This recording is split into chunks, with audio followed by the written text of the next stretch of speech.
Hello, nerds, and welcome to the Geek Girl Story Salon, where I talk to creatives from across disciplines and across the world about the art of storytelling. I'm your host, Jen Jackalone, lifelong storyteller and head geek in charge. We're going to talk a little bit about mushrooms on the show today, and you may not like them, but I think they'll grow on you. My guest today is the nationally best-selling author of The Death of Jane Lawrence, Last to Leave the Room, and the Bram Stoker-nominated The Luminous Dead, which we'll be talking about today. All of these are works of psychological horror that will make you throw your book across the room, take a moment to regain your breath, and then go pick it up and keep reading it. Warning, if you haven't read The Luminous Dead, the show is dark and full of spoilers. Proceed at your own risk. Welcome to the show, Caitlin Starling. Thank you for having me. Well, thank you for coming on. I really, I just loved this book. It was not what I was expecting in so many ways. So, just in case people have decided to defy my spoiler warning, The Luminous Dead, which was your first published novel, right? Yes, that's correct. Okay. And it's about a cave diver on this space colony and the tense, often adversarial relationship she has with her handler, the voice in the earpiece known as M. Now, I know a lot of readers were making guesses about M, the voice in the caver's earpiece, and guessing that she was an AI, which oddly enough never occurred to me. Actually, I did initially think that the cave wasn't really the mission, and that maybe Jair, the main character, was the mission. Maybe she was like a test subject, like a Portal type of situation. Yeah, Portal would be a good reference point. Definitely partially inspired the book. Listening to GLaDOS mock me and make and lead me into all sorts of horrors was in fact one of the genesis points of the book. Sure. But I was so delighted that it turned out to be something so much more human and awful and messy than that. Um, so, all right. So now you are a bit of a gamer. We know that. So here's just a quick question.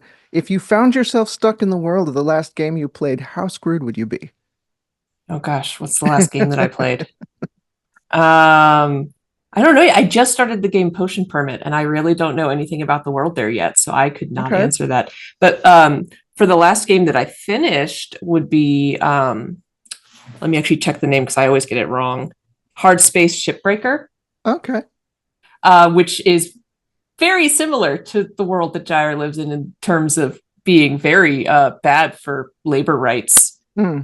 and no unions and very in their case they though have what I think they call it the spares program, where your corporation that employs you can copy your genetics and recreate you if you die in a horrible fiery furnace incident while breaking apart ships for recycling.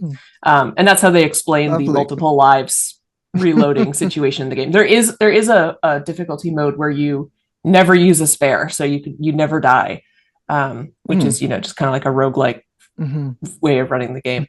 It would not be fun. No. I'll say that much. That reminds me, it reminds me a little of that Sam Rockwell movie, Moon.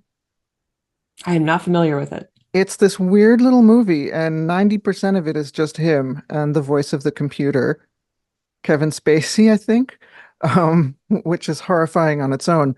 But at some point, he figures out that there are just loads and loads of clones of himself down in the basement of this moon base. And um, yeah, that's a kind of an adjacent to the genre of this book. So is there a lot of yourself in these characters? Um, Not in obvious broad strokes ways. A lot of details come. So there's some. I base some stuff of Jair's strained relationship with her father on some stuff that's happened in my life. Not to that extent, but all of the mommy issues that both characters have definitely have some basis in my personal past. The way that Jair starts hallucinating, I have experienced some of that myself in very high stress situations. So I pulled on that. But by and large, like, I do not go caving. I am also not a billionaire tech genius. Yeah. So they're pretty separate from me on that level. Right. Well, I mean, it's always for myself, it's always the less obvious things that interest me the most. You Yeah. know? My spouse has said that it's very weird sometimes to read my books because he can tell where certain tiny details are from, Mhm. whether it's like an exchange or that some characters have like a dialogue exchange or a factoid about a plant or something. He's like, oh yeah, I was there, I told you that, and now Mhm. it's in a book. And he says it's very, very strange. It is easier apparently to listen to him in audiobook form because he can't hear it in my voice as much then. Mm. But he'll still like, Spider-Man meme, he Mhm. can Mhm. tell when it's a bit that's from our lives. And I don't Right. think I would hope that no one else can tell those. I hope that they're, woven in smoothly enough that it's only when you like, that Mm. that factoid came up, on vacation 3 years ago, Right. that you can call it out. Right. Right.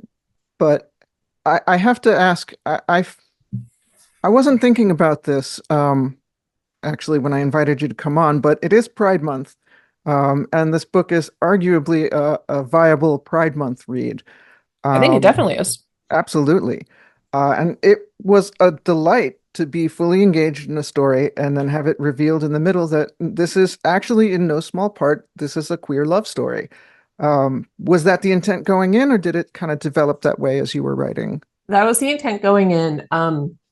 It always feels really weird saying this, especially several books into my career. The Luminous Dead literally did start as a dream. Like I woke up from a dream where I was in Gyre's Mm, situation hmm.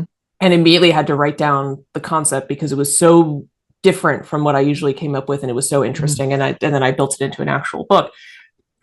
But part of the key element of that original dream, aside from being in a cave in a mechanical suit, was that the voice on my radio was really hot, and I knew I wasn't supposed to trust her, but I really, really, really wanted to. Um, and so that was always part of it. It was always, going to be this push pull between knowing that this person is not good for you, but also like relying on them and having no choice, but also wanting to rely on them and all that stuff.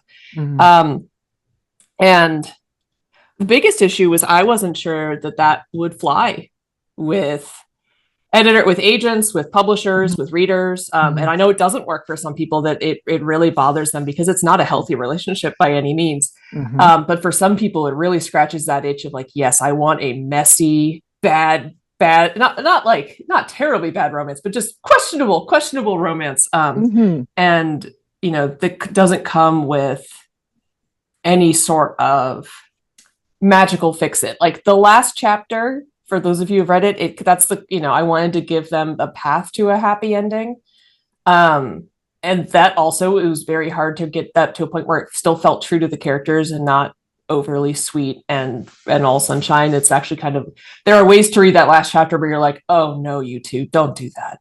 Don't you guys need therapy, you need to be separated, you need to be out of each other's lives. Um, I had to read the final chapter more than once.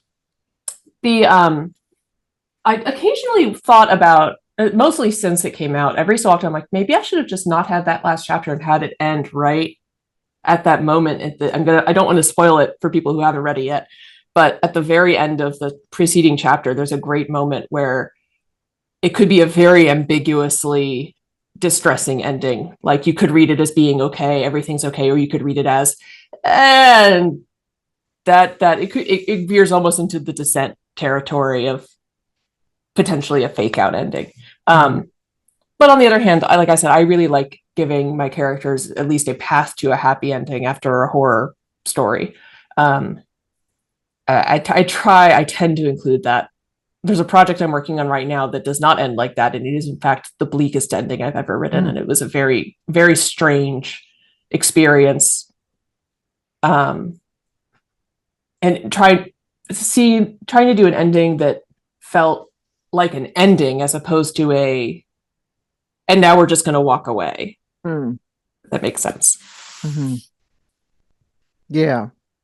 Yeah. Well, it's hard for me. Like I'll do sometimes, when I'm writing something, I'll do an ambiguous ending where maybe it's not totally happy, but I don't, it's very, very rare that I really end on a completely just bleak, down. kind of place. Like I need to at least give them an out, like or the Yeah, possibility of exactly. an out. Exactly. Like I'm one of the people that watched the finale of Killing Eve and, threw my socks at the TV Yeah. and decided that it was going to end a different way in my mind. So, I don't like the ending that they went with was totally realistic, I felt, but because that's, the life that Villanelle's, was living the entire Hmm. time. That's probably how that type of person's life should end. But I don't necessarily, consume media for realism. So, Yeah, it's more what's a satisfying narrative structure in some way or another. I have not seen the end of Killing Eve purely because I read spoilers for the last episode and was like, mhm, I'm not gonna mhm. watch the last season because I don't really need that.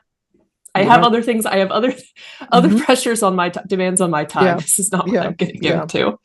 I will live in the happy world before that last season. yeah. But so I have to ask because just to go back, you were a little not sure about it flying. How did you find it trying to push this story up the Uh hill?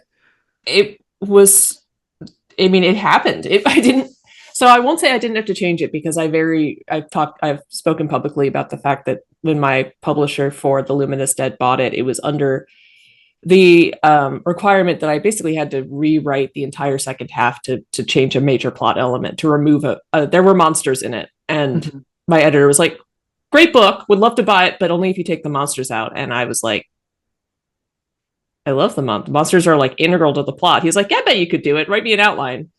And so then we got the book that we have now, which is much actually more focused on Gyre and M. Mhm. Originally, it was Gyre and M versus monsters together from like the halfway point on, where it kind of Mhm. really brought them together as a unit. Now there's not as much of an external force making them have to get along from Mhm. a narrative standpoint, so they have more room to be in a murkier situation. Mhm. But I never had to, like I said, my editor would, I want to focus more on the characters. I want to focus on their relationship. Mhm. At no point was I ever told to back off of that. Mhm. And so when I wrote it, I was not actually planning to pursue publication at that point. Sometime in college, I went, publishing is a non-viable career option. Like the chances of that succeeding are low. And if it succeeds, I'm not going to make any money and I should be doing other stuff anyway. And I'll just write for fun. And so I wrote for fun, fan fiction, role playing. I kind of stopped doing original stuff a couple of years into college, and then post college that continued, and then eventually, for various reasons, out of spite, I decided to write something. I had that dream, and I decided to write it to see if I could still do it, if I could still Mhm. write an original piece of fiction. And I wrote it, and then I sat there after I wrote it, and I went, "Oh no, this is good. Like this is it feels unique and alive in a way that it doesn't feel like a lot of stuff my other novel attempts when I was younger had felt in some ways very hollow and very superficial. And this, I was like, well, great. Now I need to figure out how publishing works because I knew absolutely nothing. And I was what I thought was honest with myself and was like, I'm going to try it. I'm not going to get my hopes up. It's a book about two queer non-white women. It's kind of horror. It's just two characters and no one's going to want that, but I need to at least try, and then maybe I will write another book, and then so maybe this will be my trial run. And I found the first agent I queried, who ended up becoming my agent, although it took quite a while to happen, was just because my spouse followed Martha Wells on Tumblr, and Martha Wells is at the same agency, different agent, and she had posted that this agent, this newish agent at her agency, Caitlin McDonald, was open to submissions for queries. And I was like, I don't even know how long I have to, how long do agents stay open? Is it 2 days? Is it 2 months? I don't know. So I just, way before the book was ready, sent Mhm. off the query. Mhm. Like I had not edited it yet.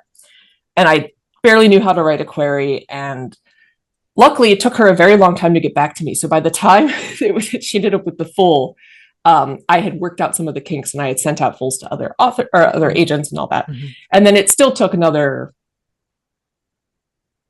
9 months from that point to hear back on the full. Mhm. So And she ended up being one of the two agents to offer representation and stuff like that. And it worked out. And, she never had a question on changing any of the bones of it. And then we went and we sold it within like 4 months to Voyager. We didn't have like a bunch of editors knocking down our door, but we had that publisher and they were all on board with it. And now here I am. Yeah, it's just interesting because I didn't know I was getting that. It was surprise gay on like page 165 or something. Yeah. Which is the best kind, really. But it just felt great because you took your time and, let us get to know the characters and gave us an idea of just how whack the situation actually was, that they were descending into, and gave us a pretty good sense of, just how messy and insane this was going to get, just with the external stuff that they were dealing with. Mm-hmm. I mean, I will confess, my shipper alarms were going off by like page 30. Yeah, I mean that's intentional. Like I wrote it knowing that they were going to get together, and I was like, "Ooh, I'm going to write this to be a very like a conversation for people who are used to being on the lookout for it." Yeah. Yes, but I think you can definitely tell that I write fan fiction too, and I write long AU fan fiction. Oh yeah, well, same. Novel length AUs is my whole thing. Same. By about page 30, like the alarms were going off, and I was like, well, this could just be the gay goggles, like, you know, because like I'm in a lot of different online groups and stuff, and when I knew that I wanted to talk to you, I posted about the book in one of these groups and said, this is a great book. It's it's really thrilling and creepy and spooky, and it's also very gay. And there were like 10 people that replied to the post, oh, this has been on my to read list, just moved up to the top. Mm-hmm. And that's great when you see that, because it just, you didn't have to necessarily market it as a queer book, but it is, and people want that. Yeah, we've actually it's been interesting. So my newest book, Last Till You Through, is also a queer book, and we also didn't market it I mean, I market it that way. If you follow me on social media, that's all I yell about. But my publisher certainly did not market it that way. And this time, and with that book, I feel like because it didn't get marketed that way, it actually got missed by a lot of people. That I mean, some other stuff happened that kind of made it hurt its discoverability, so to speak. Yeah. But I'm really hoping it's coming out in paperback in October, and I'm hoping that gives it kind of new life, and that we get the word of mouth of oh yeah, this is more messy lesbians with an incredibly hot, butch, intimidating character who briefly wants to play house with the main character. Yeah, well, I mean, I'm here for that. I in some ways I'm fine with them not leading with it. It's gay. But in some ways, sometimes I'm like, I wish you could do both. I wish, for the people who it's going to be a selling point to, I could make it loud and clear. And then for the people who I can sneak it in and go, haha. But what's really fun is Death of Jane Lawrence is not on the surface a queer book, but pretty much everyone who's read it, who I've talked to who is queer, is like, these are not two straight people. And I'm like, they are not two straight people. You are correct. This is bi for bi. And it shows. So you're probably aware then that at the time of this recording, there are I think 56 fan fictions based on this book. So I looked into that because I was like, wow, that's a lot more than the last time I looked. And I think it's not just, I think there's some keyword splash over to other fandoms. So I think it's closer to like 15, 20. Obviously I've looked. My favorite of the set, although I haven't read it, there I know that there is a Hannibal fan fiction that is a Luminous Dead AU. And that I would like Luminous Dead AUs to be in every toxic gay fandom, in toxic relationship gay fandom. I mean, Hanagram it's perfect for. But yes, it makes me very happy that there is fan fiction. I mean, that's like, to my mind, that's kind of the highest praise that you can get. Yeah, yeah, and especially like I've read like the summaries of them, of some of them, And I think only like a couple of them are fix-its, so that's nice.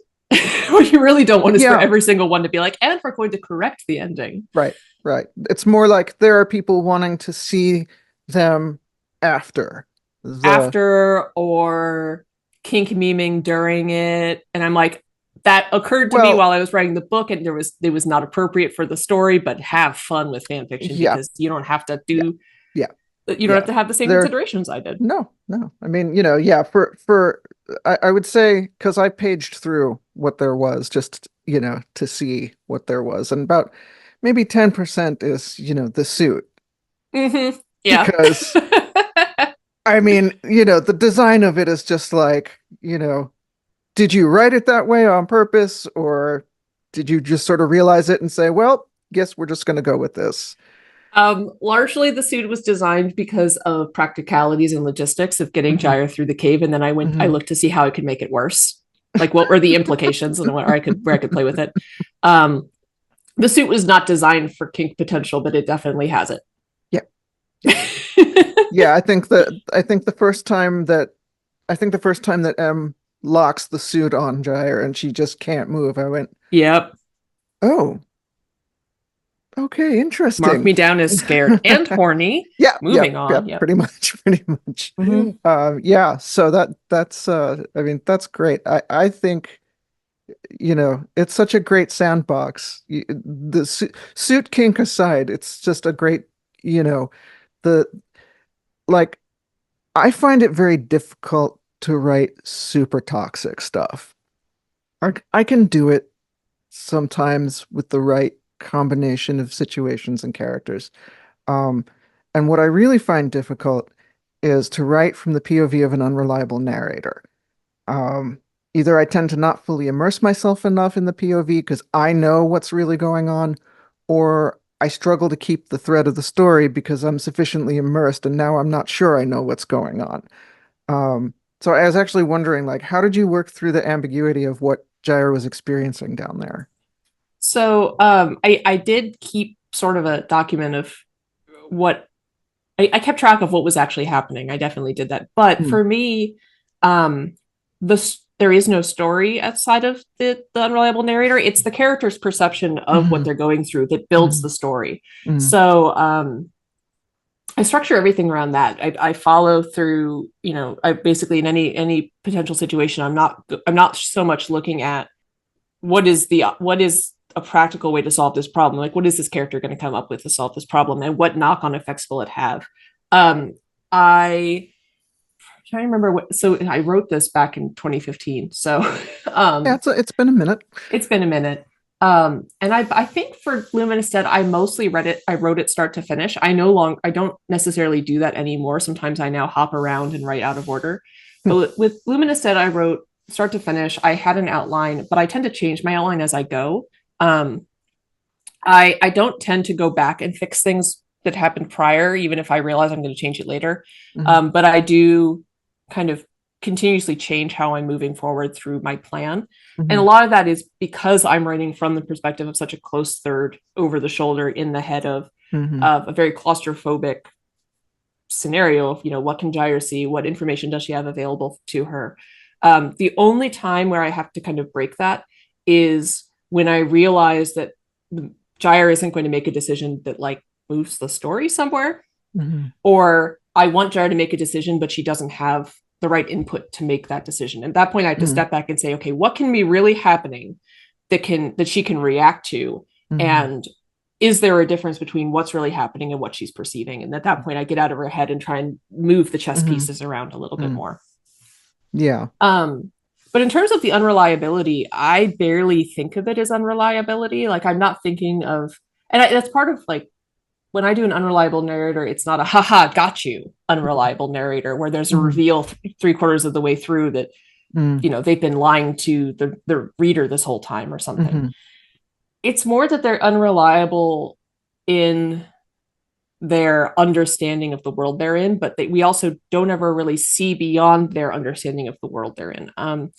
When I talked about the Luminous Dead in the past, I like to I've liked to emphasize that Gyre can only see the world through the screen of her computer of her suit, mhm, which is not the world. It's a computerized reconstruction of the world because it's working off of sonar and stuff like that. Mm.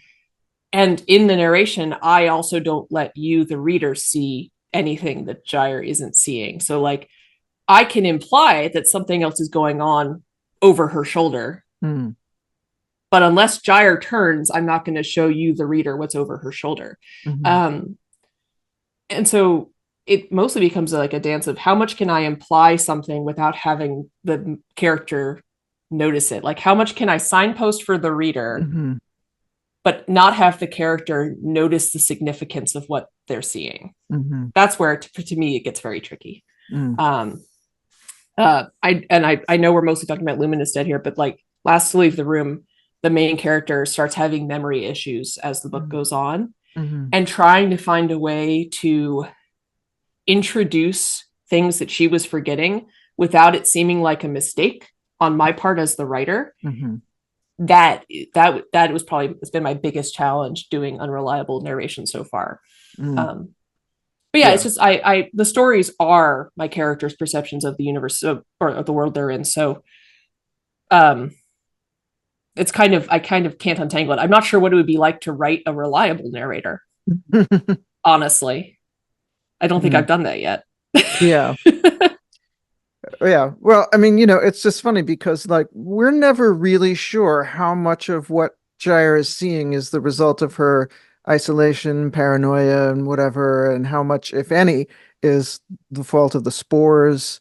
Um, Let me ask you, are the mushrooms there to further stir up ambiguity, or was I right in feeling like they served a kind of symbolic function?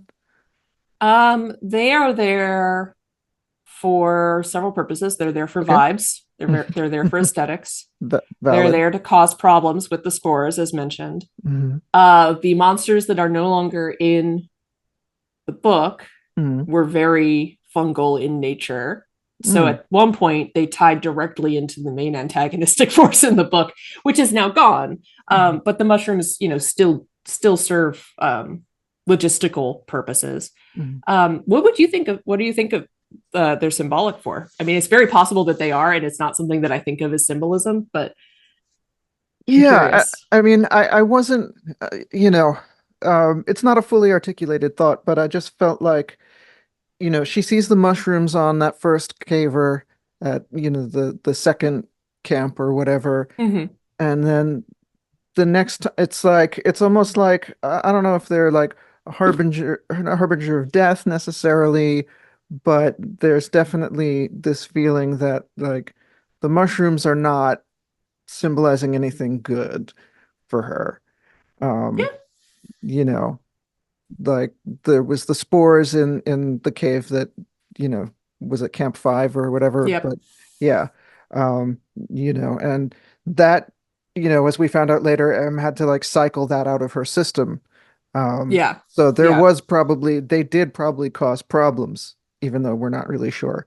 Um, but yeah, I just sort of felt like the mushrooms are doing some other work here. They're like signposts for something, um, like how much trouble she's in, maybe. Yeah, it was definitely not conscious on my part, but Mm. that does match up pretty much. Mhm. Um, I also had one of my first interviews for Luminous Dead. It was with, I think, a bunch of college students, and one of them asked if they basically just assumed that I had written the Luminous Dead to be a haunted house story, Hmm. which it was not, again, something that I was consciously doing, but it's very Mhm. much a haunted house story, and it's very Mhm. much gothic. It's very Mhm. much, Mhm. almost Bluebeard's Bride-esque. Yep. Mhm. Um, and yeah, I really love sort of unearthing connections that my brain was probably making subconsciously that are organized enough in the book that I don't think they're accidental, but that they weren't Mhm. intentionally put there. There wasn't something that I was consciously doing.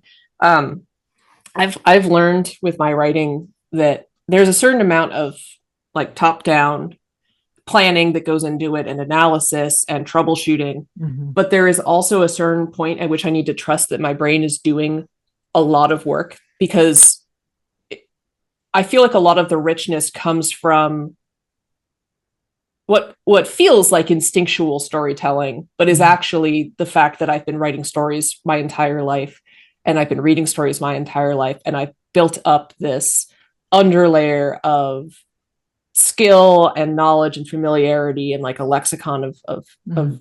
of tricks, Mhm. um and that my brain is kind of bringing that in, because I think if I'm only ever writing from a place of analysis, I come up with one of those thin feeling stories that I mentioned earlier, that this it doesn't really have Mhm. an animating force inside of it. Yeah. It's usually best when it just comes out. Yeah, and like I mean, I definitely, like I said, I'm still planning parts of it. I'm still, especially if I run into a roadblock, I sit back and say, okay, what do I have? What have I already established? You know, Mhm. one of my main brainstorming processes is to sit and say, okay, I've got X, Y, and Z things that I've established as tools, and I have ABC problem. What are the most bizarre ways I can think to use those tools to solve that problem? And it kind of, knocks me out of my um, expectation of a normal Mhm. solution, Mhm. of like a standard solution, and I can get to some very specific and interesting character solutions. Yeah. Yeah, it's funny. There's that whole like subconscious layer of what's happening when we're doing this thing. And if you spent time kind of building up that garden, then things will grow and sometimes there'll be weeds, but you know, um it does seem like the best stuff comes out off of that's just subconscious kind of layer. Yeah, I've got a project that I'm working on right now where it's set in a hospital, so I have a nurse associate of mine. She went through it to correct all my medical errors. Um, and she went to this one chapter and she's like, okay, this would not happen the way you wrote it. Mhm. The characters would not behave this way. Like the hospital employees would not behave this way. And specifically, your main nurse character is a better nurse than this. Mm. So the only way this would happen is if, this is the character's perception of it based on movies and TV shows that she's watched. And I went, Mm. her perception of it, huh? Ooh. And so I'm like, you know what? I can correct the error and make the story worse by that chapter happens, and then the next chapter starts off with, but that's not the way it happened. And it's the main character learning that Mhm. her entire memory of that incident is completely made up. Um, Probably. Probably. But can she verify that? Because her experience of her life is that happened. That Hmm. is that is what, she can read her my chart notes from her doctor all day long of what Hmm. actually happened. But if she doesn't remember it happening, that's not going to inform how she continues on in the story and how she behaves Right. going on. Right. So Right. anyway, fun stuff. I like to, like, sometimes I'm like, oh, that's a like this issue in the plot is out of character, huh? And instead of fixing it, sometimes I use that to I keep saying this, to go make it worse. I really Yeah. like finding ways to Yeah. make things worse based Yeah. on what's already there. Yeah. Well, I mean that's conflict. That's how you keep the story interesting and you keep people turning the pages is, just keep making it worse. Yeah, and I mean, to be clear, like, I do cut stuff and redo stuff and come up with different solutions. I Mhm. don't always do this, but it is very fun when the opportunity arises for me to go, this makes you feel weird? Okay, let's dig into that a little bit. Yep. Yep. Yep. Yeah. Or for me, it's usually, let's see, things haven't gotten bad enough here. Let's kill somebody. Let's just have someone's eye get completely shredded Ah. when no one around them has medical training. Yeah, let's do that. That reminds me of the opening of Hollow Kingdom. Did you read that? No. It's a zombie apocalypse book from the POV of a really foul-mouthed crow. And Oh, it's I've heard of this. Yeah. yeah, it's all like it's mainly he's the main POV, and then occasionally you get little sprinkles of other animal POVs from around the world. Like the cat POV is absolutely glorious. He's like, my mediocre servants have stopped feeding me. Like I don't know what's wrong with them. Um, but yeah, like the book opens with, because the crow is domesticated and he lives with this guy who's like sort of a libertarian electrician in Mhm. Seattle. And the book opens with the guy's eye just falling out of his head. That's how the story starts. I know that some people have had really strong reactions to in the like the first couple of pages of the Luminous Dead. It mentions that to get to wear the suit, her Gyre's bowel had to be rerouted, and I know at least one person like was like, "Oh, it's going to be that kind of book. Okay, buckle up." And to me, that was honestly, I was like, "Well, How else? realistically, how is she going to perform certain bodily functions in this suit? Like, we have we have Dune to thank for how we're going to handle urine, but that's not the only Right, waste product of a human right, body. right, Um, what makes the most sense here? right. Um, Yeah, no, that you reroute it and you got the canisters. Yeah, no, yep, it's yeah, you basically have a cool, you have a ostomy and feeding to peg tube hmm combo, and you better hope none of that gets infected. Yeah, no, I mean, it actually, it's genius. But I can definitely see where some people might either be squeamish and, decide, I don't know if I can deal with this if we're starting off like this. But yeah, I mean, it made perfect sense to me. I thought, Yeah, like, exactly, like, there are several things in my books that are like they were not intended to be horrific, but to the vast majority of readers who are not inhabiting my brain, like hmm they are, or at least they're deeply unsettling. It's a hmm nice little, I guess, bonus of having a brain that I guess works slightly differently than the average reader. Um, because I'm often feel that my books like don't go hard enough. Like I'm like, well, I don't really write horror because I'm not writing like I'm gonna mispronounce his name. Sorry, Chuck Palahniuk books. Like I'm not writing guts. I'm not writing stuff that goes really hard. I'm not writing Eric LaRocca books. You hmm know, and sometimes but then I have people come back and be like, oh, I could barely read Death of Jane Lawrence because of how gory it is. And I'm like, well, those are just like period appropriate surgeries. It's a really interesting thing of I think when it's something that doesn't upset me, I hmm have a hard time remembering that it can have a different emotional impact on the reader hmm because the stuff that upsets me, I often don't want to write about it. Like that's not why I write horror novels. I mean, I feel like if I wanted to write a horror novel that got to the stuff that really upsets me, that it would probably be unpublishable because I have read a lot of horrific real life true crime and war atrocity stories and thing. I have seen, I have read about what people can do to other people, and that is the kind of stuff that I actually cannot put in my books because it would be too upsetting. hmm I have a lot of respect for people who can do it and who can mine that kind of like horrific um, detail and know what to put in a story and what not to, and kind of can play in that darker, more extreme sandbox. I've had to admit that that's not me. I can go to those places sometimes, but it has to be for something. There's got to be like something in there. I don't want to read or write something like that just for the sake of let's see how gross we can make it, Yeah. you know. Like the Poppy War comes to mind of Mm, going into some pretty horrific detail based on historical atrocities, mm, but for a reason. We're there for a reason, and I know right, for some people it's still too much. right. Well, I mean, I don't know. I think it's perfectly fine to consider yourself psychological horror. As a matter of fact, this book was recommended to me by Clay McLeod Chapman, um, who, is very much a bona fide horror guy. Yeah, that is And really cool. yeah, yeah, he said, yeah, you should check this one out. Um, so I did. But yeah, so I think if Clay McLeod Chapman considers you horror, then I think you're safe to consider yourself horror if you want to. It's a very genre is a very interesting thing. Mm, I when this back when I still looked at my reviews, which I don't anymore, took mm, me like a year and a half to break the mm, habit, but now I mm, just ignore them. mm, Um, I would get several reviews that would be like, well, this isn't from horror readers going, oh, this is too sci-fi. This was too sci-fi for me. And I had mm, people who were sci-fi readers go, this is not mm, sci-fi enough, but it is very scary.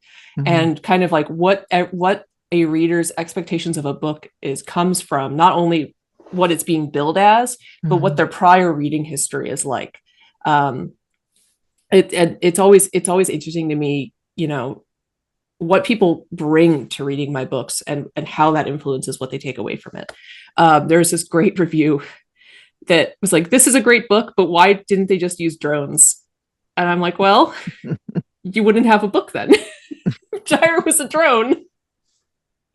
We would lose a lot of stuff." And part of me was like, A, it's for narrative reason, it's to have a story, and B, human life is really cheap in this universe. That's kind of the sell, is that it's very cheap, but also Mhm. very specifically skilled and useful. Like that is Mhm.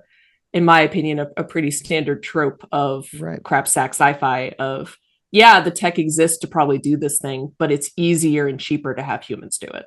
Right. Because you get, that person dies, that caver dies, and you can just peel that suit off of them and Yeah, I mean, use it again. M is not getting sued. No, Who has money on her planet to sue her? No one. no. She has the money to sue She people. has all the money, so Yeah. yeah, she's not getting sued, which is fine. But yeah, I hate the genre thing so much.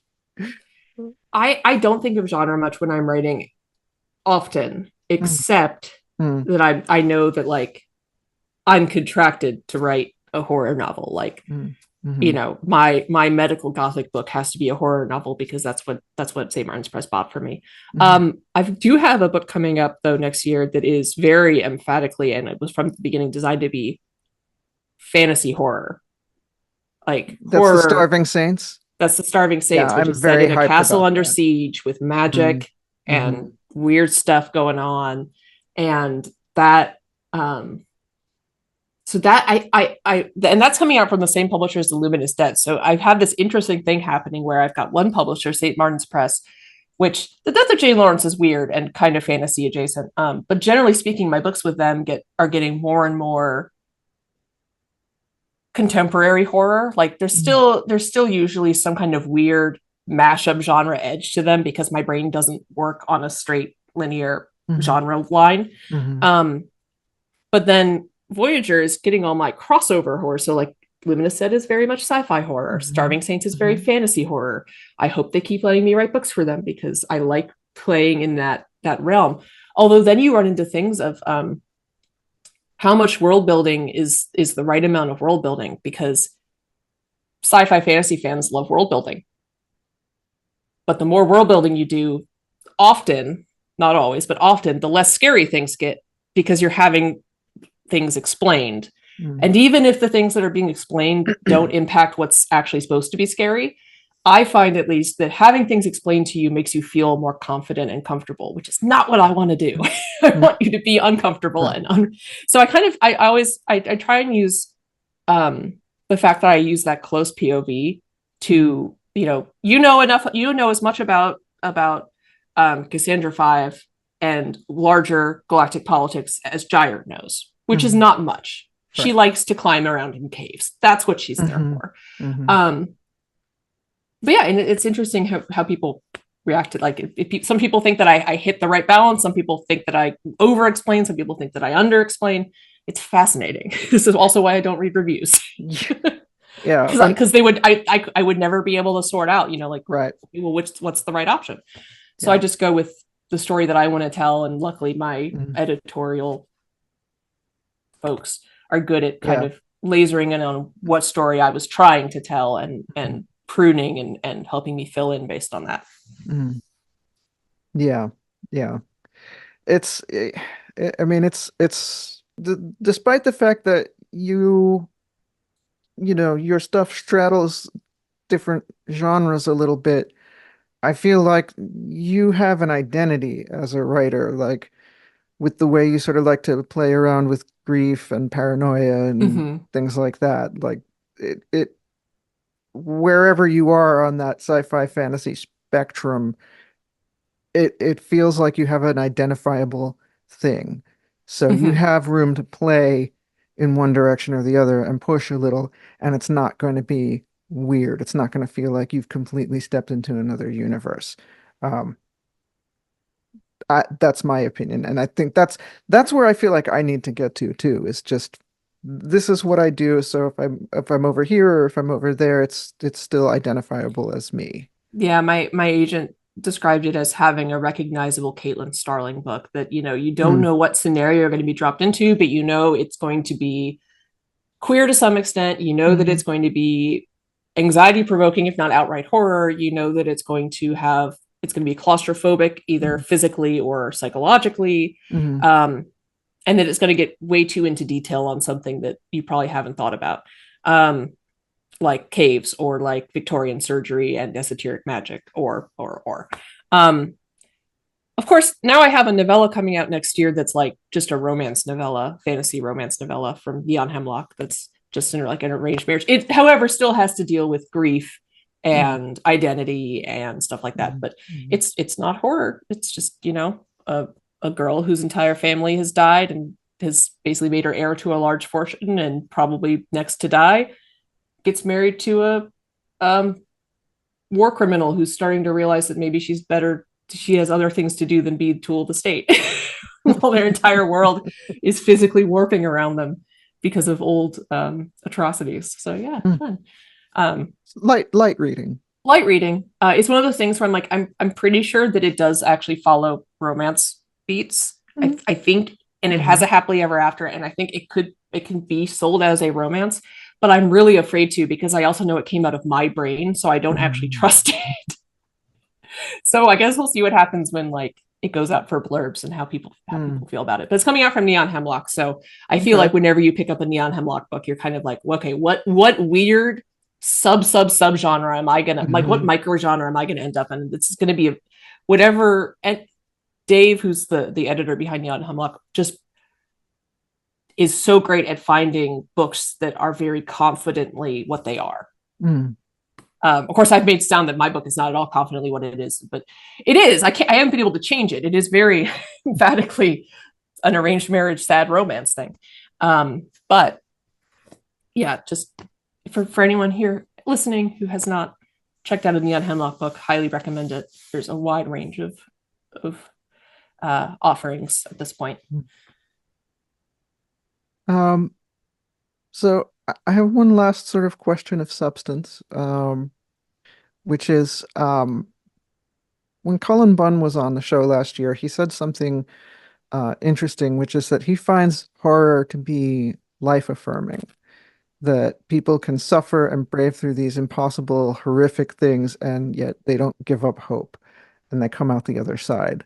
Um, do you share that outlook, and can you expand on or respond to that idea a little bit? I mean, I definitely agree with it. Like we were talking earlier about how I still like to give my characters at least hopeful roads they could potentially go down after a book. Um, I kind of fell into writing horror largely because it felt like the best way to really put my characters through it, Mm, to really put them on a journey that made them have to, you know, um, strive and suffer and fall and come and get back up and keep going and have a like just a full deep range of human feelings. mm, Um, And to me, it's actually tricky when I try and write something that's not horror because I'm like, well, how do I get them into these extreme, these true feeling, very strong emotional places? I mean, obviously, you can do it outside of horror. Authors all across time have been able to do it, but for me personally, it's not the tool set that I'm best with. mhm, So, yeah, I mean, I I agree with it. I also feel that I like horror because you really get to explore the idea of, okay, well, what's the worst thing that could happen to this particular character? What is the way that their strength, that the thing that makes them most them, is both their downfall and their salvation? Um, Gyre's stubbornness and her physical skill and her anger get her into a lot of trouble, but they're also the only reason she gets out of that cave alive. Spoiler. But we already talked about happy endings, and I talked about her being in the last chapter. So, mhm, um, and that's what I come back to with all the books that I write, is just this idea of the story lives and dies by that character's weaknesses and their strengths, and what is happening to them is a very specific gauntlet for them to run based on who they are and what they value and how they perceive the world. Yeah, I hope that I don't think I went too far off topic on that. But. No. I think that was very much still within topic. So you've got a book out now, The Last to Leave the Room, which you mentioned, which I'm also very excited about. I call it my work from home doppelganger horror. Okay. It's very much a COVID book without mentioning COVID ever. All right, cool. Would you like to take a moment to get me even more hyped up? Do you want the basic pitch? Yeah, give it to me. Yeah, so this very amoral and ambitious researcher is about to have a major breakthrough for the corporate R&D tech company she works for, is also trying to cover up the fact that not only is the city she's experimenting in starting to sink into the ground, but her basement is sinking faster than everywhere else. And as she holes up in her house to try and troubleshoot, one day she finds a door in her basement that wasn't there before. And shortly afterwards, the door opens and a perfect copy of her steps out, except that the perfect copy of her is sweet and nice and trusting and just wants to help. And then she starts losing memories. Yeah, it's a book that I wrote on a very compressed time frame. I'm very proud of how it came out, but it was not the book that I wanted to sell to my publisher. It is not the second book that I wanted to sell my publisher. It is the book that we all agreed on together. And I wrote it entirely while pregnant with my child. So wow. I finished editing it and turned it in, and he was born 5 days later. Wow. Or a month earlier than expected. So wow. Okay. It is a pressure cooker of a novel on many fronts, both within the book and externally to the book. But having gone through it since and promoted and stuff, I really am proud of what I came up with. And it does some interesting stuff with gender, with specifically gendered performance of ambition. If you have read Sarah Gailey's The Echo Wife, they are definitely cousins. I had not read The Echo Wife until after I wrote Last to Leave the Room, and I started reading, going, okay, how close are Gailey and my brains together right now? Like, how much did we accidentally overlap? And I would say they're a great pairing, but they explore different aspects of a similar thing. And it's also the book that proves that I don't understand physics. So I do try. This is one of those, but I was saying earlier that sometimes I'm like, oh, that thing doesn't work. Let me use the fact that it doesn't work. I was trying to explain how the sinking was going on, and I realized that it was not physically possible. And then I made my characters realize that it was not physically possible based on the rule, the way physics is known to work. So obviously something bad is happening if the laws of physics are breaking down. Just, lean into that. That a little bit. Yeah. Also, but yeah, a lot of Zoom meetings, a lot of acquired agoraphobia because you haven't left your house in several days and you've forgotten how to do that. A lot of meal kit delivery services and meal replacement shakes. Very, very tech bro centric. Yeah. It's fun. Yeah. Especially like there was definitely a period when I, late in my pregnancy when I didn't want to deal with solid food. Yeah. Yeah. It was just no matter what I ate, it would give me heartburn and like me too. I was just couldn't. Yeah. Yeah, this was more that I was like, this character doesn't care about how food tastes. She optimizes. She's one of those. Oh yeah. So did you bring a show and tell? I did bring a show and tell. Ooh. I almost forgot, but then I just before we started. So this, okay. I don't know how you're gonna be able to see it. Okay. It's a blue cardigan. Okay. This yarn that it's made with was dyed based on the Luminous Dead. That's so cool. It is very cool. And I did not design the pattern, but when I picked a pattern, and I'm trying to see if there's a way to show this to you because it's a little bit hard to see. Yep. I don't think it's going to resolve. There are chevrons that point down along the back and then along the front edge. Oh, And so oh. I picked that pattern specifically because of going down Mm-hmm. into the cave. Mm-hmm. Mm-hmm. Um, and yeah, it is one of the few garments I have ever knitted that I actually wear routinely as opposed to keeping for special occasions. And it's just the coolest thing that somebody made yarn based off of my book. That is extremely cool. Congratulations. I don't know, man. That might be better than having people write fanfic about your books. It's definitely really cool. Someone also tagged me on Instagram yesterday. Mm. They, after reading The Luminous Dead, built a box Mm-hmm. that is like inside the box is like a sculpted cave with LEDs and mushrooms and things like that because they basically wanted to make a mini like set, immersive set based on the book. That was also super cool. That's Um, awesome. although shout out honestly to the local horror book club that Mm. they were doing Luminous Dead, so I dropped in before they got started. Mhm. But they brought chocolate pudding cups with sour gummy worms sticking out of it for the tunneler, and Of it course, of was, course. yeah. So I mean, I also enjoy edible treats based on my Oh, books. Those that's are also very terrific. cool. Um, but yeah, no, Luminous Dead is really interesting. You know, my first book, it was in some ways a quieter release than my other books, and but it has this lifespan that I could have never predicted. Mm. That it just kind of has somehow become required reading for certain sections of That's nerddom, which is just yeah. like I really thought that it would never ever sell, but I just had to try. Mm. And the fact that it keeps going into new printings, people keep talking about it is extremely cool to me. I feel very honored that people also agree with me that M's voice on the radio is very, very hot and very, very sinister. Yeah. Yeah. Yeah. You succeeded there. It was like I knew this book was for me before I even really knew it was for me. Well, thank you so much for this conversation. It has been an actual delight. That is our show, nerds. We've got an incredible season in the chute. Star Trek's Michelle Hurd, filmmaker Nick Roth, Resident Aliens Alice Wetterland. It's going to be an absolute blast. I've been your host, Jen Jackalone. Please hit like and subscribe if you enjoyed this show. Check out the link in the description to follow Caitlin on social media and get your paws on all her delightfully creepy work.